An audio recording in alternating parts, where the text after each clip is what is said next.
ang mabuti para makahanap ng magandang trabaho. Ito ang kadalasang naririnig natin mula sa ating mga magulang bilang kanilang payo. Maswerteng maituturing ang iba sapagkat may mga taong ang pagsusunog ng kilay at ang pagbabanat ng buto ay pinagsasabay. Ako si Veronica Alihar at ito ang Istorya. Iba't iba ang dahilan, ngunit madalas ay kahirapan. Yan ang nagtutulak sa mga kabataang maghanap ng ipanunustos, makapasok lamang sa silid-aralan. Upang makabili ng libro, ang oras na dapat ibigay para basahin ang mga ito, iginugugol pa para sa pagtatrabaho. Ilan sa atin ang nakauunawa sa sakripisyong kanilang ibinibigay para sa inaasam na diploma at makatulong sa pamilya sa kanilang mga kinikita. At sa mga nagdaan sa ganitong paglalakbay sa buhay, ano ang itinanim sa katauhan na ngayoy inaani na ng higit pa sa inaasam? Ang pagsusunog ng kilay at pagbabanat ng buto kapag ipinagsabay. Ano ba ang nawawala at ano ang naibibigay? Lawrence, ano-anong mga trabaho ang pinasok mo na as a working student? Nag-umpisa na po ako sa summer job po, then pet shop keeper po. Then afterwards po nun, sa service group ng isang malaking fast food chain. Tapos ngayon, anong work mo? Graphic designer po ako ngayon, pero naghahanap pa rin po ako ng pwedeng mapasukan na fast food po. Oo. So, nag-working student ka, no? Bakit kinailangang maging working student ka? Ano bang sitwasyon nyo sa inyong pamilya? Nagtatrabaho ba mga magulang mo? May magulang ka pa ba? Yung po, aware naman po tayong lahat, mahirap po yung buhay po ngayon. Yung mama ko po, 59 years old po, tapos yung papa ko, 60 years old po. Yung mama ko, po siya, house helper po. Maliit lang po yung kinikita niya. Yung papa ko po, wala pong stable na trabaho din po. Samantala may kapatid din po ako, dalawa po.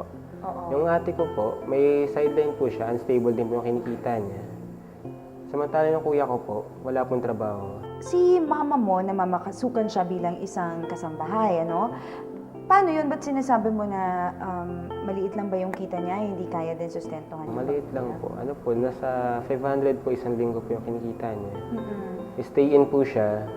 Tapos, libre po yung pagkain. Pero aware naman po tayo, 500 po, hindi naman po makasapat yun sa mga pangailangan sa araw-araw po. Nag-aaral ka kasalukuyan sa Pamantaas ng lungsod ng Valenzuela po. habang ikaw ay nagtatrabaho din. Sa kasalukuyan, anong ginagawa mo para kumita ka pa rin? Nag-graphic design po ako. Since high school pa lang po, nakailigan ko na siya, hobby ko po siya. Naisip ko po, pwede po kumuha para pagkakita ko out of my hobby po, interest. Tasin po, nagpatuloy ko na siya hanggang ngayon. May nakakuha akong paggawa po ng logo, mga tarpaulin.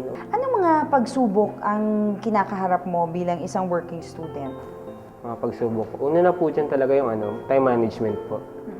Kasi po aware naman po tayo, maliit lang yung 24 hours po sa isang araw.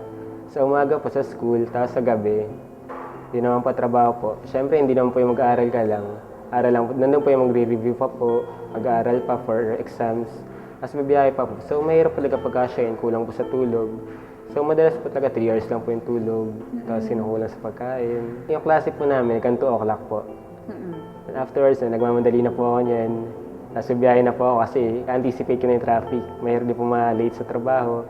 May deduction, sayang na po yung kikitain. Meron pa ba doon sa bahaging yun na iyong kinikita na maaabot mo sa iyong pamilya? Mostly naman po, sa pamilya ko po talaga napupunta. As much as possible. Saan lang po, pinaka-minimal po para sa akin. So, binabudget ko na rin po yung pakakainin ko. So, bawas na rin po sa luho. Bawas po sa mga ganun. Paano mo napagbabudget lahat?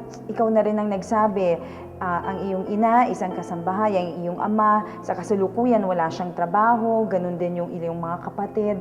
Tapos pinag-aaral mo sarili mo, pagkatapos nag-aabot ka sa kanila. Paano mo napagkakasya-kasya yun? Parang ikaw na ang tumatayong breadwinner ng pamilya. May mga other source of income, like po yung loading po.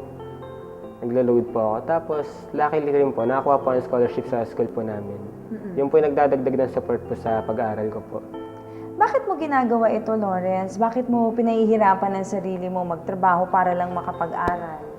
May pangarap po kasi, pangarap po makapagtapos. mapag-sustain po ng stable na kita po para sa family po, lalo na po sa parents ko po. Anong kurso ang kinukuha mo? Information technology po, first year po. At kinuha mo itong kursong ito dahil anong gusto mong maabot? Gusto ko po maging computer programmer po.